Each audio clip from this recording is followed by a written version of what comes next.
Hey guys, welcome back to Getting to Know You. This is Systematic Geekology. We are the priests of the geeks, and I, this time, instead of what happened last time, am going to be interviewing the one of the creators of Systematic Geekology, the one, the only Joshua Noel. How are you doing, Joshua? Doing all right. Doing all right. I love my title that you've given me. Yes. So we were playing around with the banners earlier that StreamYard allows us to do, and figured, you know what? Why the heck not? Yeah, yeah. I am now an international man of killer bunnies. I don't need the mystery. just give me the bunnies.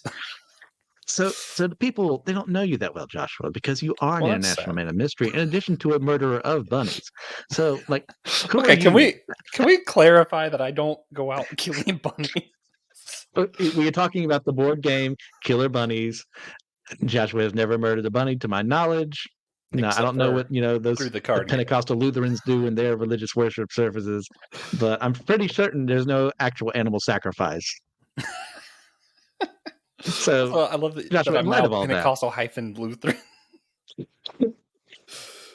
Oh, in, in funny in stuff. light of all that, um, who are you? How do you justify yourself to the world? I kill bunnies because it brings me joy. There you go, Yeah, yeah. honest man. I I am very ADHD to the extent that it hyper affects my geekdoms. So part of ADHD that people don't know that doesn't get mentioned a lot when people talk about it. They think it just means like you can't pay attention. It doesn't mean that. It means sometimes you can't pay attention for the life of you, and sometimes you hyperfixate on something for extremely long periods of time for no reason, just because you just do. And sometimes I hyperfixate on killing other people's bunnies. Christian showed me this card game when we were in college, and I have such a hard time putting it down. What I do, what I do with everything, because ADHD, I geek out on something really hard for a time, and then I'll put it down for a while, and then I'll pick it up a lot. So then sometimes, like, if you find someone who's just known me for a few months, they'll be like, "Oh, his favorite geekdom is totally Moon Knight," and I'm like, "Well, it was for about a month." you know, so it's really hard to peg me down. That's why I'm the man of mystery. That's my justification. So, what is it this month? What are you currently like? Your number one, two, Well, three. I have seen all four Indiana Jones movies, including Kingdom of the Crystal Skull. I have now come to acknowledge it as an Indiana Jones movie. I may not love it, Okay. but I now do acknowledge it. I have been enlightened on that movie. Um, Thanks to a random person at a Comic Con who was like, actually, all the Indiana Jones movies are critiques of the films of the decade that they took place in. And I was like, wait, what? And this would And I be the rewatched 50s. it. I rewatched it per his suggestion, and man, it really makes a difference. Like, oh wow, all the stuff that I thought was silly and ridiculous, was intentionally silly and ridiculous, and that does make it better Yes. when it's a critique and not trying to be serious about it. Yeah. Um. So yeah, I've seen all the Indiana Jones 7 times this month. I'm probably going to see them all again before Friday when the new one comes out. Okay. Yeah, I'm very much into that. Marvel Comics I do a lot with. We just went to Heroes Con. Me and Will did. That was a lot of fun. Killer Bunnies. I am actually currently on another Killer Bunnies kick. I just showed some coworkers the game for the first time, as well as one of our friends who comes and visits often. I'm like, hey, we have this game. Our power went out, and I was like, get a bunch of candles. I have a card game we could play. So I actually am on a Killer Bunnies kick as well right now. Perfect. Yeah. Well, I also know you, not primarily, but one of your big ones is Doctor Who. Now, tell me about your Yes. love of Doctor Who and, of course, your favorite, Matt Smith. God, I can't stand Matt Smith. Yeah, my avatar for the show actually is the 10th Doctor, my favorite Doctor, Also mine. possibly also the 14th Doctor. I've yet to see what he does with that Doctor, so I'm gonna withhold judgment. But I love almost everything David Tennant's in, including Good Omens season 2 coming out soon. Super excited to see his Crowley. Had a listener ask us which Crowley would make a better president of the United States. I don't know, man. I don't know. The one Crowley has That's a tough political one. experience as the King of Hell. The other doesn't have the experience, but seems to be a better demon. Hard question. What was the question? What am I Doctor answering right Who. now? Oh yeah. Honestly, I love the acting. I love the principles and the virtues behind all of it. Just this man of science who primarily just cares for others. As much as Matt Smith is not my favorite doctor, he does have one of my favorite lines where someone says, "Oh, they're not important." And his response was, "That's fascinating. I've never met someone who wasn't important before." Mm, And he's been around for hundreds of years. So something about just that principle of who the doctor is just always inspires me, because, both of us are egotistical maniacs. And it's very easy to look at others and be like, "Oh, yeah, they're not important, whatever." And that show really inspires me to remember that you've never met someone who's not important and you never will. yes, So, it's a very good point that it makes. yeah. So outside of systematic ecology, what do you do? I mean, work-wise, home-wise. I know also another podcast as well. So go ahead, tell me about all that. I know there's like 50 different questions. Um, yeah, I spend a lot of time in the podcast world, guessing other shows, helping other people with their shows, that kind of stuff. I do a lot of behind the scenes stuff for other shows, as far as like editing, helping them get it out on Facebook, all that kind of stuff. I help run the Anazao Ministries Podcast Network. It's the network that our show is a part of. Um, work. I work at Shutterfly right now, temporarily. Um, I edit school yearbook photos, kind of stuff. I don't find it that fascinating. Someone might. I am currently doing some pre-law stuff, getting ready to hopefully get into law school soon. Probably as well as seminary, because a lot of the scholarships that I need to go to law school requires me to either work for a church or be in a seminary. And it turns out I would actually save more money by being in seminary than I would use to go to seminary. Okay. So I might end up doing that. We'll see. I'm really passionate when it comes to constitutional law for the United States, as well as patent law. Patent law is just interesting, and also could have helped me fund other stuff, because patent law is where the money's at. Um, Fair enough. just gonna be honest out. Yeah, no reason to lie about it. Um, let's see. So that's home, school, work, home, home. I have the most beautiful woman alive is my wife, so that's pretty cool. Probably the most interesting thing about me, that Tiffany, for Okay. some reason, decided to marry me. Probably because I asked her like a million times, like once a day for a while. Um, it's that whole Bible verse of like, if you ask the king enough, eventually he says yes. And I'm like, I should try that, but There you with go. dating. No.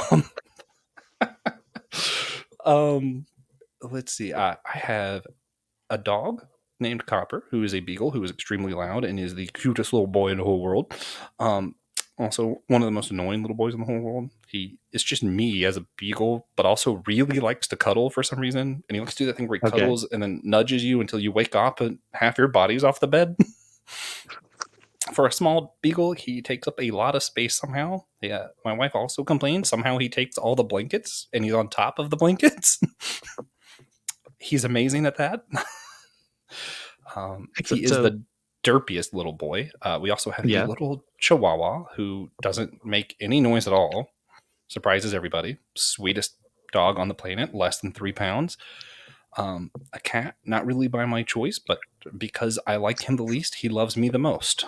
As that's Of apparently course. how cats do. I've been trying to apply for new jobs and stuff on my computer all day, which means that he's been on my lap all day. Because Fair that's how that enough. works. Yeah. And then other podcasts. I do the Whole Church podcast, hosted by TJ Blackwell. He allows me to guest on that show pretty frequently. I'm like the guest host of every episode. He's very gracious like that. Yes, he is the greatest co-host of all time. Hopefully you guys get to know him better. He's also one of our hosts of the show. I do this show. The Whole Church podcast is all about church unity. So we talk about people from far progressive side of Christianity to the extreme conservative side. And I disagree with probably 80% of our hosts. I'd like to think I'm pretty in the middle, but everybody likes to think that. So, trying not to Yeah. get full of myself of being in the middle. But and then I also do Dummy for Theology. I got a little bit behind, but finished up some recordings today, so that'll be out Good. soon. It's where, every other week, supposedly, every other week, I going through the Bible, finding theological discussions based off of some of the scriptures and talk about how people have disagreed about it for thousands of years and why all those people are smarter than myself. And I am not equipped to say that I know better than them. And then I try to leave them with 3 questions each time to think deeper about God. And because I believe thinking is a form of worship that's incredibly valuable. Yeah, I will say, as someone who listens to the show, and it's an argument Joshua and I have had many a time, it is one of the most infuriating things in the world. Yeah. Yet I listen with bated breath every time that he does post it because I do like to hear his takes on it. I just wish he was more solid. I feel like I do my best to lay out both sides of some arguments. This one was what is created means, do some of the creation, evolution, was Genesis 1 literal or figurative? And there are some big names on both sides of that debate. And it was kind of Indeed. it's just one of those where even like thinking about it, like I usually I do it on purpose where I leave it ambiguous. But that one, it was like, yeah, it's not even on purpose. It's actually, I feel overwhelmed when I look at the people like Augustine, like Pete Inns, who look at the story as completely figurative. And I'm like, I wouldn't dare compare myself to those guys. And then I look at people on this other side, you have Wayne Grudem, you have Martin Luther, you have St. Mhm. Ambrose. And I'm like, nope, not going to dare question them either. So I'm like, give up. So where does that leave me? Yeah, it's tough. That's the fun of that podcast for me, anyway. Yes. Yeah. Well, perfect. Well, is there anything else you really want to get out about yourself right now? Let the whole world see who is Joshua Noel. I dare someone to play me in Killer Bunnies right now. I need a fix. I need to. No, Well, I'm sure if you could, if you join us on July 15th in That's Matthews, true. North That's Carolina. true. They could do that. So hopefully this releases before then. 2023, by the Otherwise, way. yeah. Yeah. Where we'll be doing an entire day where you can do fun stuff like that. God, yeah. Go ahead, Yeah, Joshua. my whole family is like really big on like board games and card games. So that's like, it's a big part of me. And just like, if you haven't heard my testimony, I been in a bad car accident, had to re-question a lot of my own things. And I was really one of those people who at one point, opposite of now, I thought that I knew exactly what the church was supposed to be, exactly what the Bible said about all these things, right? Like I was probably the most arrogant Christian out there. Christian being the only competition. Yeah, it's stiff.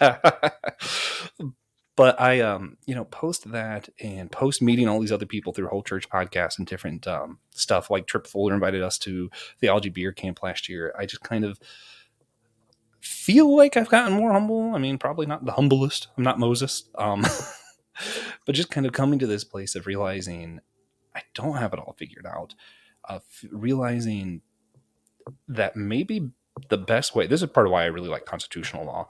I think it's incredibly important to cultivate and help conversations go. That's why I really love conversations we've had with Dr. Ord, where you are very much on one side and he's very much on the other, and kind of getting to have these conversations. I think trying to silence the other side is actually the most harmful thing that we can do. Hard agree. But being humble, having these conversations, realizing I might not know it all is one of the most important things. And when you look through the Bible, every time we talk about salvation, God's heart, we're talking about the whole earth. We're talking about all of God's people coming together. There's never salvation, leave the rest of my people and get saved on your own. God never tells people to do that. And just kind of seeing the heart of God being more humble, being more open, and kind of doing that ecumenical work of churches coming together is really probably my biggest passion. It's why I want to do law. It's why I'm open to seminary. It's why I do these podcasts.